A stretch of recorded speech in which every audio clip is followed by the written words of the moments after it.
Yeah, that's crazy, man. Like, I don't know.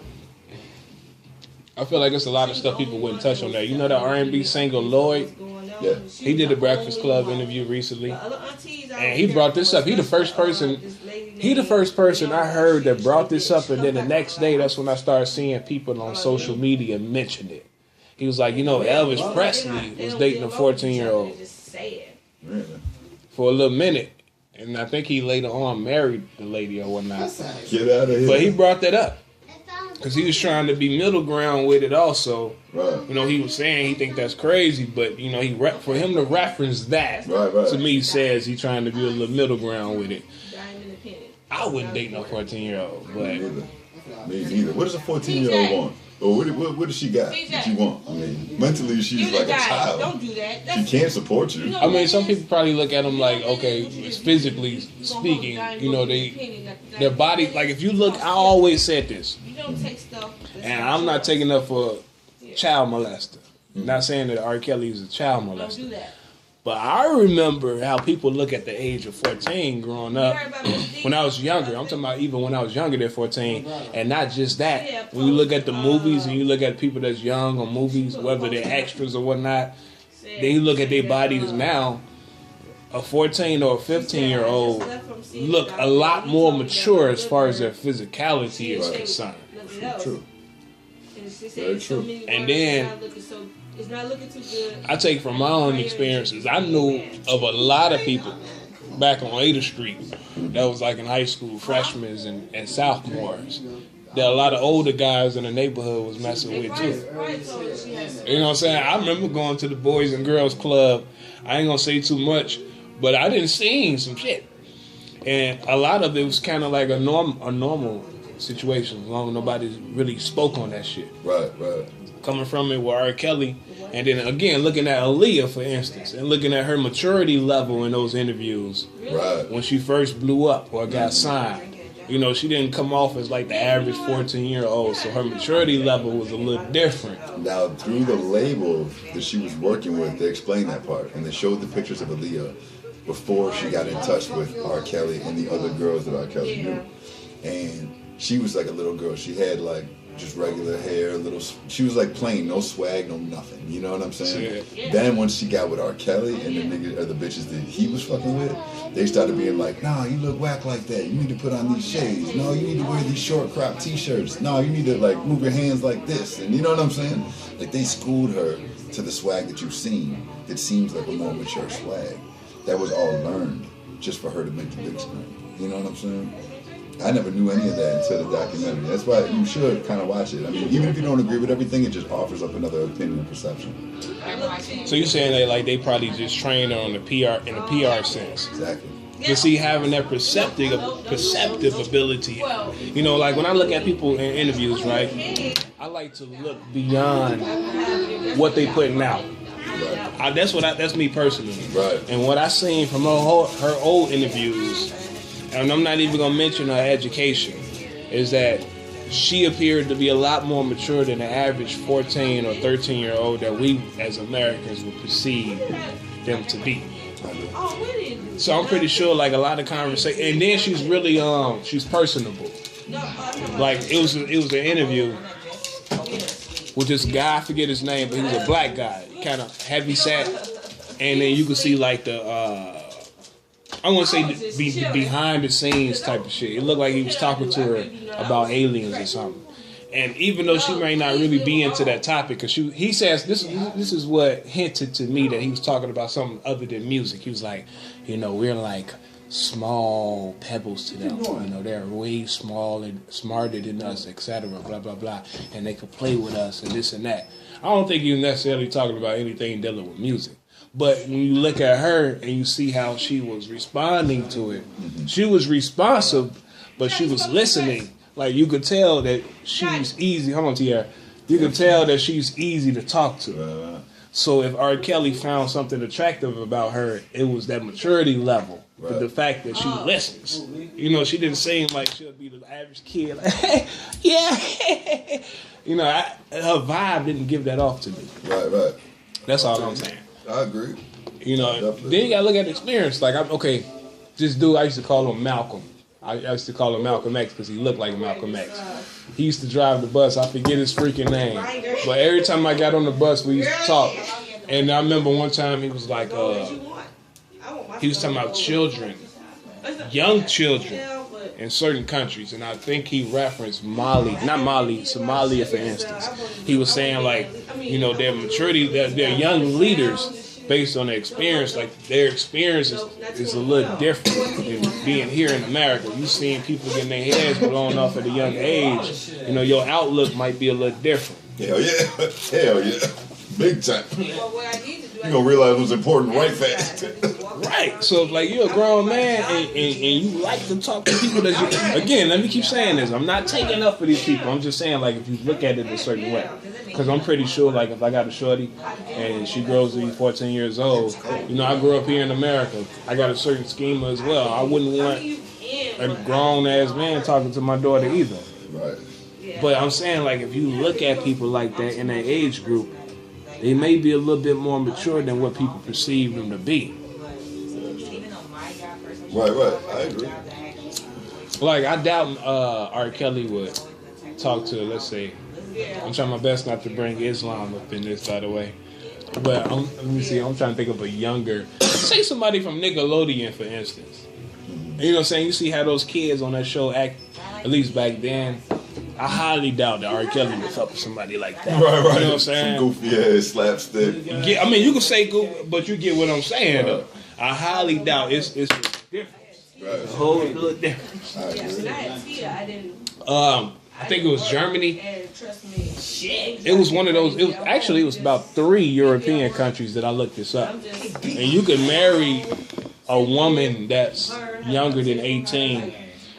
You can marry them if they're like 16 years old, as long as their parents approve of it. You know, legally they got to be 18, but within like the nuances of the law, if their parents agree with it and they don't have a problem with it, you're able to do that. I was trying to broaden it in my head to understand it. Right. I think that's still... It's wrong because at 16, I don't think that a woman knows exactly what she wants. What's the direction she wants to take. She's a child still, bro. She's not even out of high school. 16, she's a sophomore. You know what I mean? So at a sophomore level, I don't think any individual, regardless of gender, has an idea of where they want their life to end up. You know? That's why I don't think it's right to marry at that age. I don't think it's right for children to drive at that age, and I don't think it's right for them to consume tobacco products or alcohol or drugs, because you don't know which way you want your life to take. You might at 16? At 16, it's not the right time.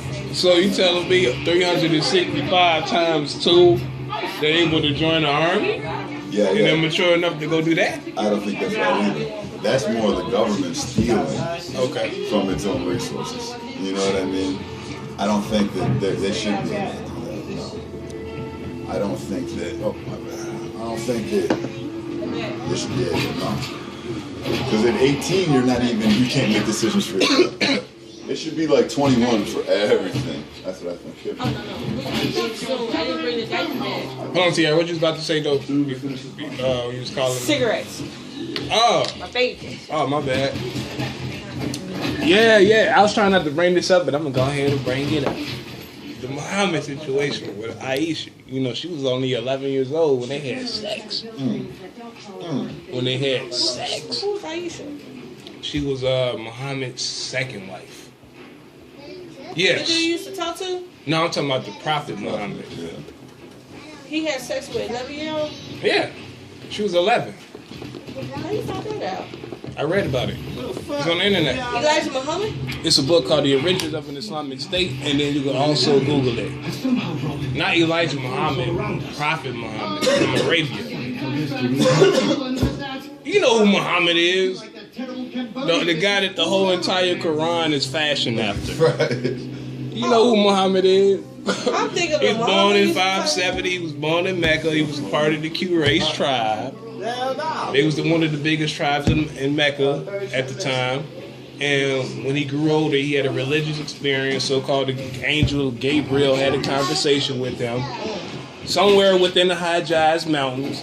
So by the time he reached the age of 40, that was about like in 610 AD, that's when he started preaching this.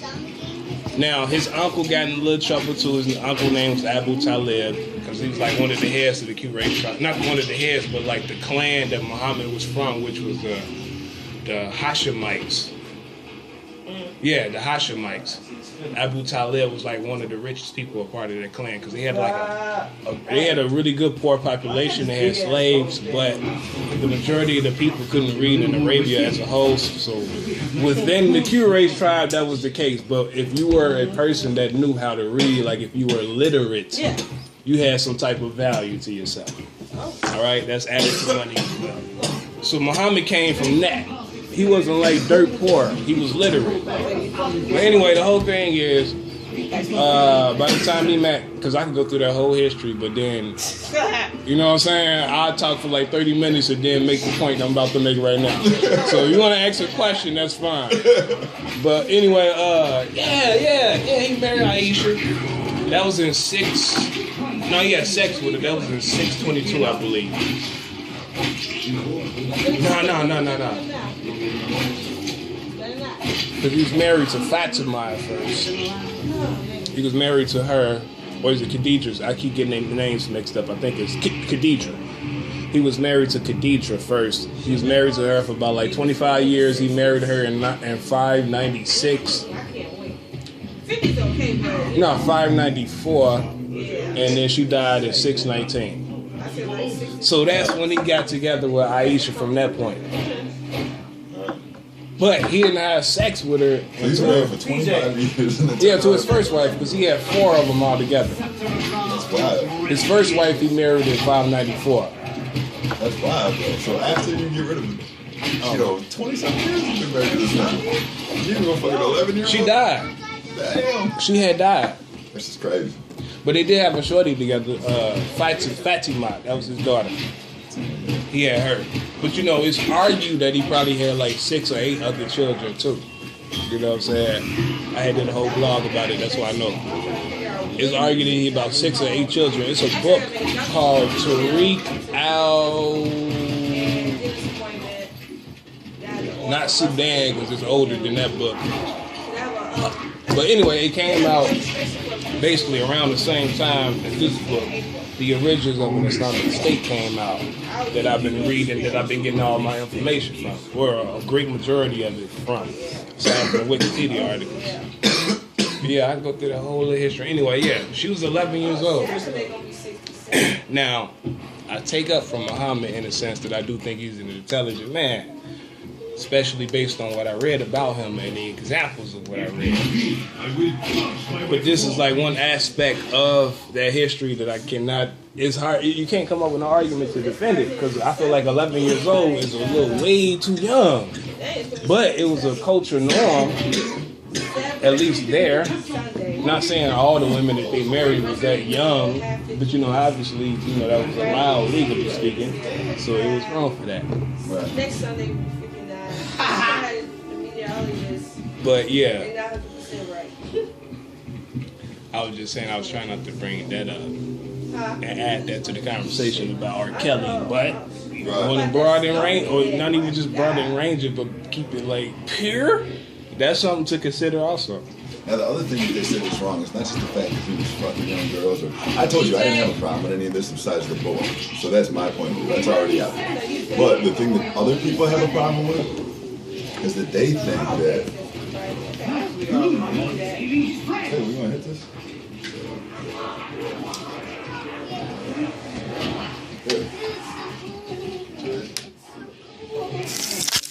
They think that,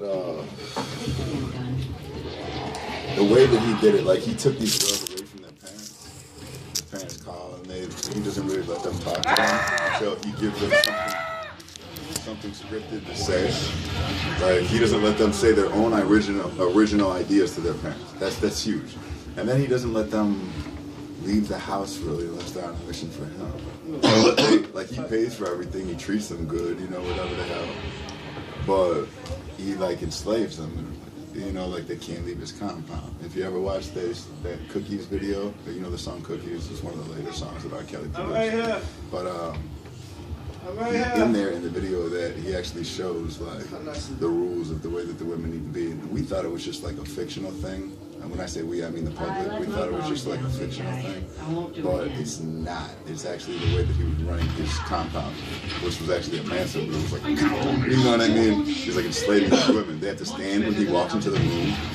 You know, like they have a whole list of rules and code of conduct that they have to abide by, otherwise they're punished. And when he punishes them, he doesn't feed them. So that's the way. That is the other side of it. You see what I'm saying? You give validity to that? What you got? Watch the show. I'm just saying what I saw on the show. What you got? To me, I told you the biggest problem I had was him fucking on a little girl that he changed into a boy. That was my problem. What made you give it? What made you say Because that? that little girl looked like a boy. She was on the fucking screen. You know what I'm saying? And she looked like a boy. I seen it with my own eyes. So I was like, something ain't right with that shit. Wait. So you saying it's a tape with her on there, and he's making her do that? No. I didn't watch no sex shit. No sex shit. I didn't watch no sex shit. But I watched testimonies and interviews of people that have been confined underneath Rkelly. Like first-hand testimonies from those people. His accusers, you know what I mean? Go ahead. You know that interview he did with Gail?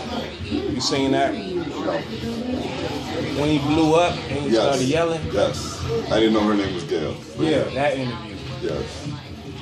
That didn't look phony to me. It didn't either, right, to me. That looked like that was a sincere expression of rage and sheer frustration. But this is the guy who made 5 volumes of a song like a soap opera. The guy is an actor. You see what I mean?